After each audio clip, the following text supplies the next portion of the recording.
Voilà, bonsoir Harold Iman. Le Bonsoir. bilan humain difficilement vérifiable fait état de 1200 morts et 10 000 arrestations au moins depuis le 15 mars. C'est en tout cas ce qu'affirment les ONG et les organisations non gouvernementales. On va prendre les choses dans l'ordre. D'abord, il y a une ville. Cette ville, c'est Jisr al-Chougour, qui est devenue quasiment une ville déserte aujourd'hui. Elle a été apparemment désertée complètement de ses habitants. Elle est ici et ils sont passés, ses habitants, en Turquie. À l'origine, ils étaient 50 000. Donc 9 000 au moins en Turquie, 5 000 au Liban. On arrive à peu près dans nos chiffres. On dit des milliers en Jordanie, ce serait peut-être des réfugiés d'autres zones. Ce qu'il faut savoir, c'est que l'armée syrienne fait vraiment la guerre là-bas. Hein. Alors là, on a vu l'apparition des chars dans des banlieues, si vous voulez, de cette ville, à Harira et à Maret el-Noman. Les chars sont arrivés ici, après être déjà passés par Jisr al-Chougour. Autrement dit, c'est toute cette zone frontalière de la Turquie qui est en train d'être quadrillée par les chars, et tant pis pour la population si elle fuit, on tire dessus quand on veut, et évidemment, la plupart des gens n'attendent pas pour voir. Donc, ils passent en Turquie en masse en ce moment même. Donc 9 000 personnes environ, un chiffre difficilement vérifiable, en tout cas ça se compte en milliers de personnes. J'imagine que ça ne fait pas forcément plaisir aux Turcs. Comment ils jugent, comment ils regardent ce qui se passe chez le voisin syrien en ce moment? Alors eux, les Turcs ont une assez bonne idée de ce qu'ils ont de leur côté de la frontière.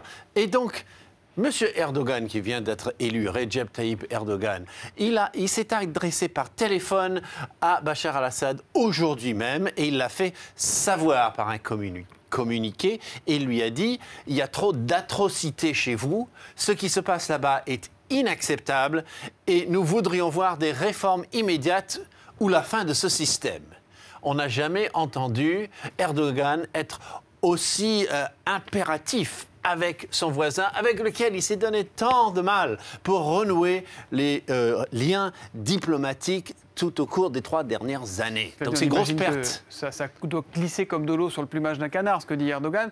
En revanche, il y a quand même une déclaration des États-Unis aujourd'hui. Je vais la lire. Les États-Unis qui accusent l'Iran de soutenir les attaques brutales du président syrien. Alors quels sont les liens entre l'Iran et la Syrie? Alors j'ai essayé de savoir. Ce matin, j'ai rencontré un militant des droits de l'homme syrien à Paris. Et bon, il nous dit qu'on a trouvé certains Iraniens qui étaient en pèlerinage par ici, alors qu'il n'y a pas vraiment de sanctuaire. C'était très bizarre. Et puis, on a trouvé en Syrie, les membres de l'opposition ont intercepté des cargaisons d'armes pour la police. Ce sont des matraques électriques, notamment. Donc là, on est sûr qu'il y a du transfert de matériel. Ça, c'est sur le terrain, mais d'État à État, ce sont 2 États alliés, l'Iran et la Syrie? Ce sont des États très proches qui se sont liés. Ils ont lié leurs 2 régimes de manière proche et avec une collaboration policière. Et on sait que les Iraniens sont coutumiers de l'envoi de militants. Ils peuvent en envoyer au Liban, ils peuvent en envoyer ici, mais on ne les a pas encore vus en masse. Mais on est presque sûr d'en avoir vu. Quand on voit des gens qui parlent persan, qui sont avec la police, on sait à qui on a affaire. Merci Harold Iman.